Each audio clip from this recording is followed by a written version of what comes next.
Now, I tried to do an effect here, and it sort of works and it sort of doesn't. What I want to do is press the fader. I want to add a bit of the effect. I want to have a bit of a tail there, but that doesn't happen. Okay, so we watch one more time. And see how I've mentioned this before, that silence there, that wasn't on purpose. That was just happened. I was going for an effect, wanting to make sure I have a little bit of a tail on the sweep, add the double, but I didn't have enough time to add in delay. So I had the sweep, I forgot to add in the delay to have a bit of a tail, and what happened is it just cut. So the vinyl effect stopped, we had the sweep, and I forgot to add in the delay. And what happens is you have this awkward pause, which wasn't my intention. It happens. You tried out the effect. Unfortunately, you got 2/3 of it and stopped. No worries. We notice.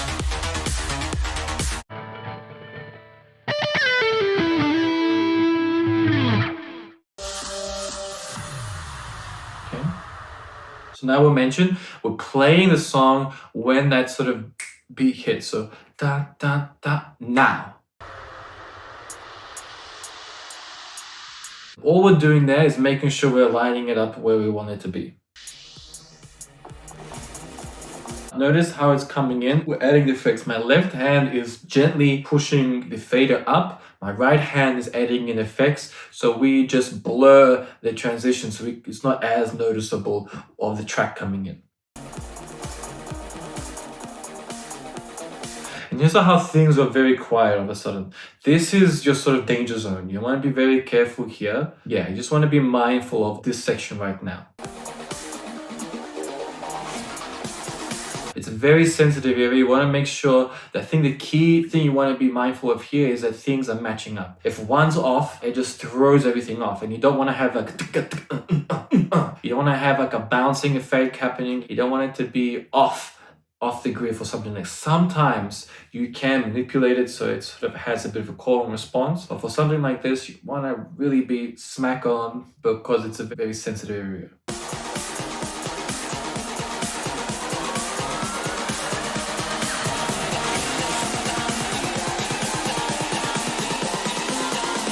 Something like this, we're keeping the main fader in because I am a bit concerned about the volume. So we're currently keeping it in. We're bringing in that next one. We're maintaining the volume that I want. We're adding in the effects.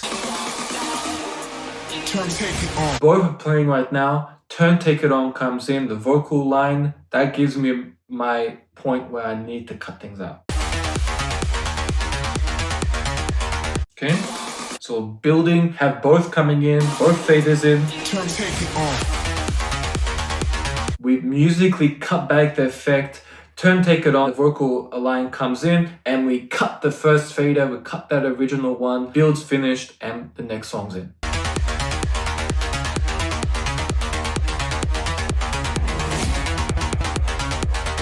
We're adding a bit of a beat double to enhance the groove a little bit. And for me, once that happens, we're back in.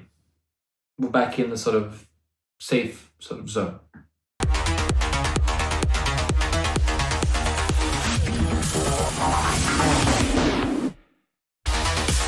Now, I tried to do an effect here, and it sort of works and it sort of doesn't. What I want to do is press the fader. I want to add a bit of the effect. I want to have a bit of a tail there, but that doesn't happen. Okay, so we watch one more time.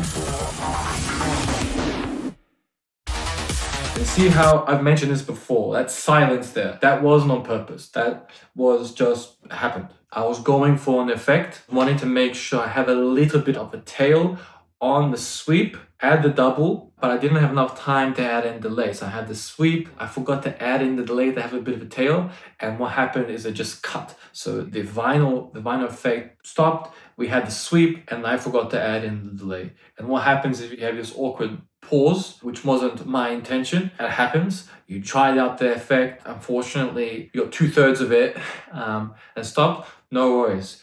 We notice.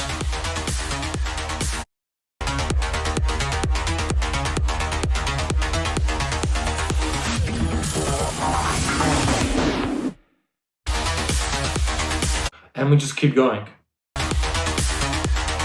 When I was heavy in martial arts, there was key principle that we learned from the training. And that key principle was maintaining your focus, maintaining your intention. Key there was when you are demonstrating, when you have a demonstration or you are performing, a particular kata or discipline, no matter what happens, you maintain your focus. If a mistake happens, if something happens that you aren't happy with, or you know that it is not meant to be there, you don't break your focus. If you give facial expression like the audience, people that are watching you, they'll know then that he didn't want that to happen now. But if you maintain your focus, chances are people won't perceive it as the mistake, because they don't know your full routine. They don't know what's part of the demonstration. Unless it's like a huge sort of, you broke your arm or something like that. Okay, then it's like, that wasn't meant to happen.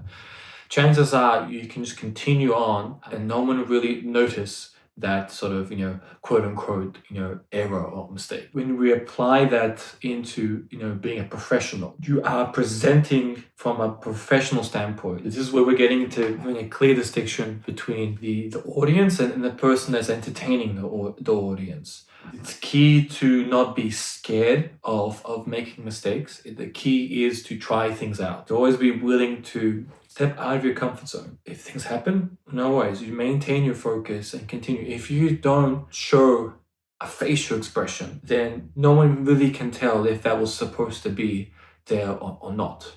And that's just, again, comes down to being professional. If you start making a face or something like that, it just makes it worse for yourself. So here we tried something, sort of worked, didn't really work, no worries, move on, keep going. That shows your discipline and it shows your professionalism in the craft.